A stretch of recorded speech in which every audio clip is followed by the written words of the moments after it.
Islamabad talks का the end, Iran पर बारूदी हमला फाइनल।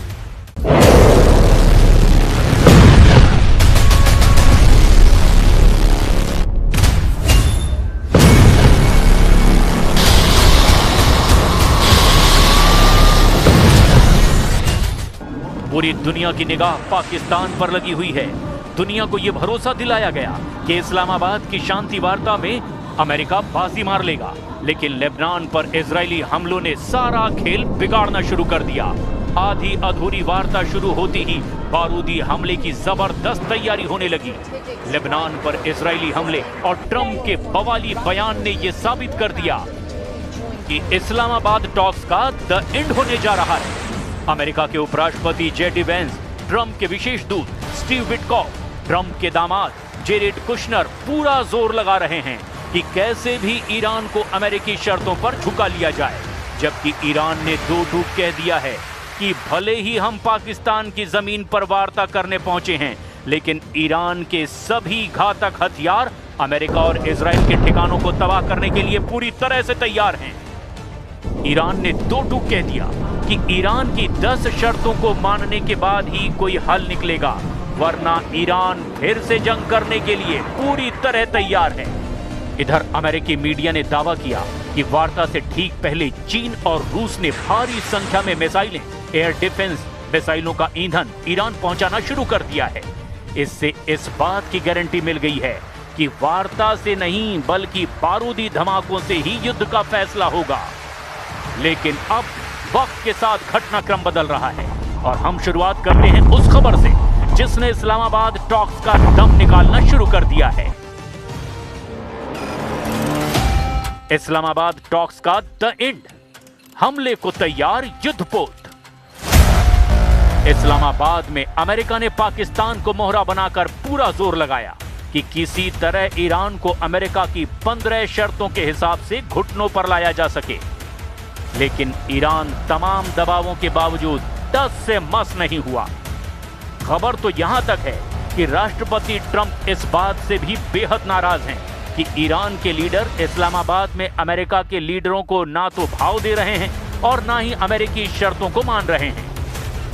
खबर तो यहां तक है कि उपराष्ट्रपति जेडी वेंस, स्टीव विटकॉफ और ट्रंप के दामाद जेरेड कुशनर भी ईरानी लीडरों के तेवरों को देखकर भौंचक्के हैं। ऐसा लग रहा है कि जैसे अमेरिका सुपर पावर नहीं बल्कि ईरान है। ऐसा लग रहा है कि युद्ध रोकने की ज्यादा जरूरत अमेरिका को है, ईरान को नहीं। यही वजह है कि इस्लामाबाद टॉक्स का द एंड होने लगा है और इसीलिए दोनों तरफ से अगले राउंड के हमले की जोरदार जोर शोर से शुरुआत हो चुकी है।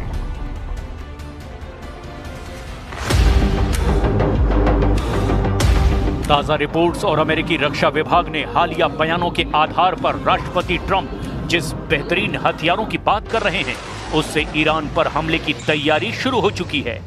जबकि दूसरी तरफ रिपोर्ट्स में दावा किया गया है कि ईरान ने भी अमेरिका और इजराइल पर हमला करने के लिए रूस और चीन से काफी हथियार मंगा लिए हैं।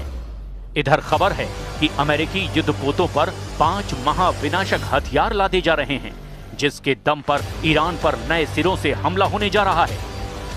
जबकि दूसरी तरफ इस्लामाबाद वार्ता अगर नाकाम हो गई तो फिर ये युद्ध सिर्फ ईरान अमेरिका का नहीं बल्कि रूसी चीनी हथियारों के साथ एक हाइब्रिड वर्ल्ड वॉर बन सकता है। खुफिया रिपोर्टों, रॉयटर्स और फाइनेंशियल टाइम्स की अप्रैल 2026 की रिपोर्ट के मुताबिक रूस और चीन ने ईरान को सीधे हथियार देने के बजाय एसेट सपोर्ट और तकनीकी कवच दिया है। जबकि दूसरी तरफ अमेरिका अपने नए 5 हथियारों से ईरान पर हमला करने जा रहा है। जरा इन्हें भी अब जान लीजिए। अमेरिका ने अपने विमान वाहक पोत यूएसएस अब्राहम लिंकन और यूएसएस गेराल्ड आर फोर्ड में नए हथियारों का जखीरा लाद दिया है। डार्क ईगल, ये अमेरिका का सबसे घातक हाइपरसोनिक हथियार है। इसकी रफ्तार आवाज से 5 गुना ज्यादा है। ये मिसाइल लॉन्च होने के कुछ ही मिनटों में तेहरान के अंडरग्राउंड बंकरों को तबाह करने की क्षमता रखती है। लेजर वेपन सिस्टम हेलियोस, अमेरिकी विध्वंसक पर अब हाई पावर लेजर तैनात है। इसका मुख्य काम ईरान के शाही सुसाइड ड्रोन्स को हवा में ही पिघला देना है। हेलियोस तकनीक बहुत सस्ती है क्योंकि इसमें एक शॉट की कीमत सिर्फ कुछ डॉलर होती है। SM-3 block IIA interceptor. ये ईरान की उन बैलिस्टिक मिसाइलों को अंतरिक्ष में ही नष्ट कर देगा जो इजराइल या अमेरिकी ठिकानों की ओर बढ़ती दिखाई देंगी। इसे खास तौर पर अजेय मानी जाने वाली मिसाइलों को रोकने के लिए डिजाइन किया गया है। AGM-158C LRASM ये एक स्मार्ट एंटी शिप मिसाइल है जो खुद अपना रास्ता ढूंढती है। इसका मकसद स्टेट ऑफ हॉर्मुज में ईरानी नौसेना के जहाजों को बिना किसी मानवीय चूक के डुबो देना है। B-21 रडार स्टील्थ बॉम्बर का बैकअप। भले ही ये जहाज पर ना हो, लेकिन युद्धपोतों के साथ इनका लिंकअप किया गया है। ये अदृश्य विमान ईरान के S-400 सिस्टम को चकमा देकर उनके परमाणु ठिकानों पर बमबारी कर सकते हैं। वहीं दूसरी तरफ ईरान भी खूंखार हमले को लेकर तैयार हो चुका है। रूस की S-400 और वर्बा मिसाइलें। रूस ने ईरान को S-400 एयर डिफेंस से महत्वपूर्ण घटक और 9K-333 वर्बा यानी कि बेहद आधुनिक कंधे पर रखकर चलाई जाने वाली मिसाइलें दी है। ये मिसाइलें कम ऊंचाई पर उड़ने वाले अमेरिकी हेलीकॉप्टरों और ड्रोन्स के लिए काल है। चीन की CM-302 और बोइदू नेविगेशन। चीन ने अपनी CM-302 एंटीशिप सुपरसोनिक मिसाइलें ईरान को दी है। सबसे बड़ी खबर यह है कि ईरान अब अमेरिकी GPS की बजाय चीन के बोइदू सैटेलाइट नेविगेशन का इस्तेमाल कर रहा है, जिसे जैम करना अमेरिका के लिए लगभग असंभव है। रूसी सैटेलाइट डेटा। अप्रैल 2026 के ताजा इनपुट बताते हैं कि रूसी सैटेलाइट्स ने इजराइल के 55 ऊर्जा ठिकानों और मिडिल ईस्ट में स्थित 46 अमेरिकी सैन्य ठिकानों जैसे सऊदी अरब में प्रिंस सुल्तान एयरबेस की लाइव तस्वीरें और लोकेशन ईरान को दी हैं। ट्रंप ने न्यूयॉर्क पोस्ट को दिए इंटरव्यू में कहा कि वे अगले 24 घंटे में ये तय करेंगे कि इन हथियारों का बटन दबेगा या नहीं। ये साइकोलॉजिकल वॉरफेयर यानी मनोवैज्ञानिक युद्ध का हिस्सा भी हो सकता है, ताकि ईरान इस्लामाबाद में समझौते पर दस्तखत कर दे।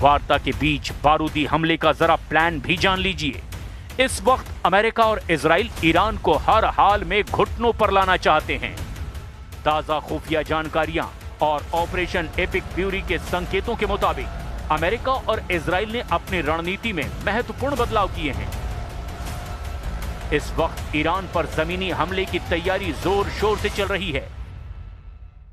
CIA और मोसाद की रिपोर्ट के मुताबिक जमीनी कार्रवाई को हरी झंडी मिल चुकी है। अमेरिकी नौसेना ने ईरान की नौसेना को काफी हद तक पंगु बना दिया है। जमीनी हमले का पहला चरण स्टेट ऑफ हॉर्मुज और बंदर अब्बास बंदरगाह पर नियंत्रण करना हो सकता है, ताकि ईरान की तेल आपूर्ति और सैन्य आवाजाही पूरी तरह से रोकी जा सके। यही वजह है कि ईरान के 7 तेल ठिकाने, जिसमें रिफाइनरी, तेल डिपो और पाइपलाइन भी है, उन्हें अमेरिका और इजराइल ने मिलकर तबाह और बर्बाद कर दिया है। अब देखना यह होगा कि ईरान के परमाणु अड्डों से अमेरिकी स्पेशल फोर्स कैसे यूरेनियम को और परमाणु सामग्री को हासिल करती है। ईरान का परमाणु बम निकला हॉर्मुज। रूस के पूर्व राष्ट्रपति का बड़ा दावा। जहां पाकिस्तान में वार्ता और शर्तों को लेकर अमेरिका और ईरान उलझे नजर आए, वहीं रूस ने साफ संकेत दे दिया कि रूस अब ईरान का कवच बन चुका है। ताजा कूटनीतिक हलचल के बीच रूसी विदेश मंत्री सर्गेई लावरोव, पुतिन के करीबी और रूस के पूर्व राष्ट्रपति दिमित्री मेदवेदेव और क्रेमलिन के बयानों ने अंतर्राष्ट्रीय राजनीति में हड़कंप मचा दिया। रूस ने न केवल ईरान के परमाणु कार्यक्रम का बचाव किया, बल्कि हॉर्मुज को लेकर पश्चिमी देशों को कड़ी चेतावनी भी दे दी।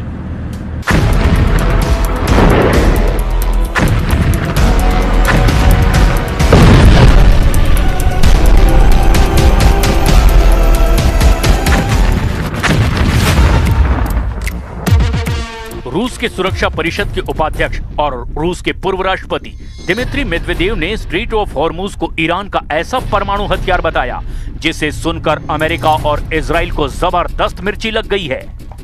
पूर्व राष्ट्रपति दिमित्री मेदवेदेव ने एक बेहद तीखा बयान देते हुए कहा कि अमेरिका और इजराइल के इन हमलों के बाद अब इसमें कोई संदेह नहीं रह गया कि ईरान तिगुनी ऊर्जा के साथ परमाणु हथियार बनाने की कोशिश करेगा। उनका तर्क है कि जब किसी देश के अस्तित्व पर संकट आता है तो वो आत्मरक्षा के लिए चरम कदम उठाता है। दिमित्री मेदवेदेव का बयान इस ओर इशारा करता है कि रूस इस पूरे विवाद में ईरान के साथ मजबूती से खड़ा है। उनका मानना है कि 11 अप्रैल से इस्लामाबाद में शुरू हुई वार्ता केवल एक पड़ाव है और असली खतरा 14वें दिन के बाद शुरू होगा। उनके इन बयानों से पश्चिमी देशों, खासकर अमेरिका के भीतर एक नई बहस छेड़ दी गई है। क्या रूस इस युद्ध विराम के दौरान ईरान को गुप्त रूप से सैन्य सहायता S-400 आदि पहुंचा भी रहा है? रूसी विदेश मंत्रालय ने स्पष्ट रूप से कहा कि ईरान के परमाणु केंद्रों पर अमेरिका और इजरायली हमले अवैध और विनाशकारी हैं और रूस इसे बर्दाश्त नहीं करेगा। रूस ने चेतावनी दी कि यदि ईरान के परमाणु ठिकानों पर हमले नहीं रुके तो ये पूरे यूरेशिया क्षेत्र के लिए परमाणु विकिरण का खतरा पैदा कर सकता है। रूस ने चेतावनी दी कि यदि हॉर्मुज को सैन्य बल से नियंत्रित करने की कोशिश की गई तो ये वैश्विक तेल और गैस बाजारों में असंतुलन का महाविस्फोट होगा। रूसी बयानों के बाद अमेरिका और इजराइल में हड़कंप मचा हुआ है। रिपोर्ट्स में दावा किया गया कि रूस ने ईरान को गोपनीय तरीके से उन्नत सैन्य उपकरण और S-400 मिसाइल डिफेंस सिस्टम की तकनीक मुहैया कराई है। रूस के विदेश मंत्री सर्गेई लावरोव ने बयान से साफ संकेत दिया कि रूस इन 14 दिनों के युद्ध विराम का उपयोग ईरान की रक्षा प्रणाली को मजबूत करने में कर सकता है। अब आप ये भी जान लीजिए कि ईरान के परमाणु अड्डों को लेकर क्या-क्या दावे किए जा रहे हैं और अमेरिका कहां-कहां हमला कर सकता है। बदले में ईरान रूस और चीन के साथ मिलकर कैसे पलटवार कर सकता है। खुफिया रिपोर्ट्स के मुताबिक अमेरिका और इजराइल के संयुक्त हमले में ईरान के नातांज के भूमिगत संवर्धन संयंत्र के कम से कम 3 भवनों और 2 प्रवेश द्वारों को नुकसान पहुंच चुका है। हालांकि IAEA ने संकेत दिया था कि मुख्य परमाणु इंस्टॉलेशन पूरी तरह से नष्ट नहीं हुए हैं। अमेरिका को शक है यहीं पर ईरान का संवर्धित यूरेनियम हो सकता है। इस समय बुशर परमाणु ऊर्जा संयंत्र के क्षतिग्रस्त होने की कोई पुष्टि नहीं हुई है। IAEA प्रमुख राफेल ग्रॉसी ने साफ कहा कि वहां रेडिएशन का स्तर सामान्य है और प्लांट सुरक्षित हैं। हो सकता है अमेरिका की सेना यहां पर हमला करके ईरान का यूरेनियम लूटने की कोशिश करे। 7 मार्च 2026 को इजरायली हमलों ने तेहरान के पास परचीन सैन्य परिसर में बैलिस्टिक मिसाइल उत्पादन साइट और वायु रक्षा केंद्रों को निशाना बनाया था। यहां भी यूरेनियम होने का शक है, लेकिन वहीं दूसरी तरफ अमेरिकी खुफिया इनपुट की रिपोर्ट से संकेत मिलते हैं कि ईरान ने हमलों से बचने के लिए अपनी रणनीति बदल दी है। हमलों से ठीक पहले ईरान ने अपने संवर्धित यूरेनियम के भंडार का एक बड़ा हिस्सा ज्ञात ठिकानों से हटाकर अब गुप्त और ज्यादा गहरे भूमिगत ठिकानों में पहुंचा दिया है। पिछले कुछ हफ्तों में ईरान ने अपने परमाणु अड्डे के महत्वपूर्ण बुनियादी ढांचे को और ज्यादा मजबूत किया है ताकि वे हवाई हमलों को झेल सकें। शायद अभी तक ईरान का संवर्धित यूरेनियम बचा हुआ है। बुशहर मुख्य रूप से एक बिजली उत्पादन संयंत्र है। खुफिया इनपुट बताते हैं कि ईरान ने अपने संवेदनशील संवर्धित यूरेनियम को यहां रखने की बजाय जाग्रोस की पहाड़ों के नीचे बनी नई सुरंगों में छिपाया हो सकता है। जाग्रोस की पर्वतमाला 1600 किलोमीटर लंबी है। अगर यहां पर ईरान ने अपने परमाणु सामग्री को छिपा कर रख दिया तो फिर उसे खोजना बेहद मुश्किल हो जाएगा। ईरान ने पिछले 1 दशक में मिसाइल सिटीज और गहरे भूमिगत बंकरों का एक जाल बिछाया है।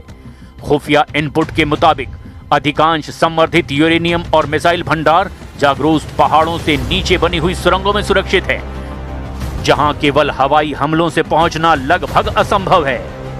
ईरान अब जीपीएस की बजाय चीन के बेइडू 3 नेविगेशन सिस्टम का उपयोग कर रहा है, जिसे जैम करना पश्चिमी देशों के लिए बहुत कठिन है।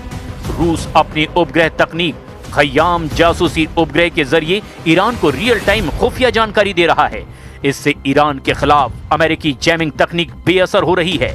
यही वजह है कि अमेरिकी स्पेशल फोर्स नतांज, फोर्डो और इस्फान के आसपास सर्जिकल ग्राउंड ऑपरेशंस की तैयारी में हैं। इनका मकसद क्षेत्र पर कब्जा करना नहीं, बल्कि ईरान की परमाणु सामग्री और संवर्धित यूरेनियम को किसी भी कीमत पर जब्त करना या फिर नष्ट करना है। कुल मिलाकर देखना होगा कि अगले 14 दिन तक क्या सीज फायर टिक पाएगा, क्योंकि ईरान का दावा है कि सीज फायर के ऐलान के 10 घंटे के अंदर ही उस पर हमला हो चुका है। और इस वक्त पाकिस्तान में वार्ता के नाम पर जो शक्ति प्रदर्शन हो रहा है, उससे तो बिल्कुल साफ है कि अब फैसला युद्ध के मैदान में ही होगा।